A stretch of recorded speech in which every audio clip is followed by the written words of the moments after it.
इसका हम करने लगे हैं क्वेश्चन नंबर 2। क्वेश्चन नंबर 2 में हमारे पास x1 x2 की इक्वेशन लिखी हुई है। हमने सबसे पहला काम क्या करना है, यहाँ पे देखिएगा, हमने इसका ऑगमेंटेड मैट्रिक्स बनाना है। यहाँ पर स्टेटमेंट लिखेंगे द ऑगमेंटेड मैट्रिक्स इज। कैसे बनाया, मैंने आपको बताया था। यहाँ पे आपने कोएफिशिएंट का मैट्रिक्स लिख लेना है। इसके साथ भी 1 था, इसके साथ भी 1 और 1, यहाँ पे लिख लिया 1 1 एंड 1। फिर था 1 1 प्लस ए और 1, यहाँ पे भी लिख लिया 1 1 प्लस ए एंड 1, और थर्ड पे 1 1 एंड 1 प्लस ए लिख लिया, और राइट हैंड साइड पे ये जो मेरे पास वेक्टर था ये मैंने लिख लिया। हमने रो ऑपरेशन लगाना है। रो ऑपरेशन में क्या होगा, हमने देखिएगा यहाँ पे तो हमारे पास ऑलरेडी 1 है। इसके जो नीचे वाले हैं इनको हमने ज़ीरो बनाने की कोशिश करनी है, और अगर यहाँ पे इसका कोई मसला नहीं है, मेन काम हमारा इनको ज़ीरो बनाना है।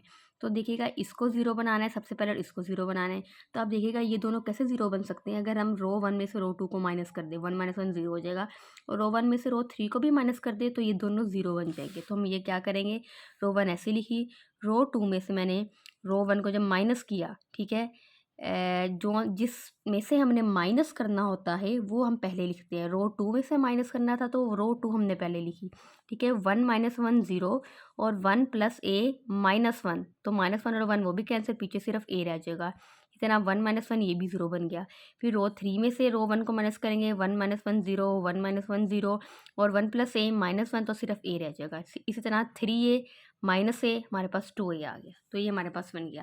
तो ये देखिएगा एक ही स्टेप के बाद हमारे पास ये एचलेंट फॉर्म बन गई। डायगोनल के जो नीचे वाले ये सारे के सारे हमारे पास ज़ीरो बन गए। तो अब ज़रा यहाँ तक मैट्रिक्स ए का रैंक देखिएगा, हमारे पास क्या है, number of unknown non zero rows 1 2 and 3, rank आ गया 3। अगर आप यहाँ तक पूरा मिला के देखें, ये भी हमारे पास नॉन ज़ीरो रोज 1 2 और 3 है, इसका रैंक भी 3 आ गया। तो हमारे पास अननोन्स कितने थे, x1 x2 और x3, अननोन भी हमारे पास 3 थे। मतलब ये सारी की सारी चीज़ें दूसरे के इक्वल आ गई हैं। तो हम बोलेंगे सोल्यूशन क्या होगा, unique. So solution will be unique. आप किन ने बोला हुआ है सोल्व द लीनियर इक्वेशन। अभी हमने सिर्फ ये बताया है कि इसका सोल्यूशन यूनिक होगा। अब हमने इनकी वैल्यूज़ भी फाइंड करनी है। सोल्व बोल दिया, सोल्व करने का मतलब है वैल्यूज़ आपने कैलकुलेट करनी है। तो यहाँ पे हम एक वर्ड यूज़ करते हैं बैकवर्ड सब्सटीट्यूशन, ठीक है। बैकवर्ड सब्सटीट्यूशन में क्या होगा, यहाँ पे आपने ये जो मैट्रिक्स बन गया है इसको आपने दोबारा से इस तरह की फॉर्म में लिखना है, मतलब कि वेरिएबल्स के साथ।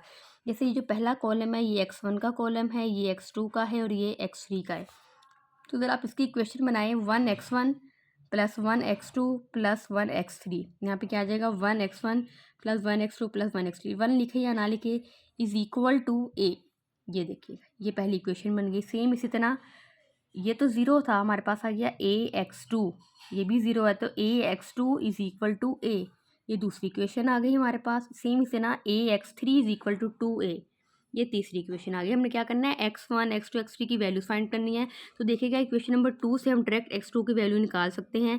ये a और ये कैंसिल, तो x2 इज इक्वल टू 1 आ जाएगा। इसी तरह ये a और ये कैंसिल, तो x3 की वैल्यू 2 आ गई।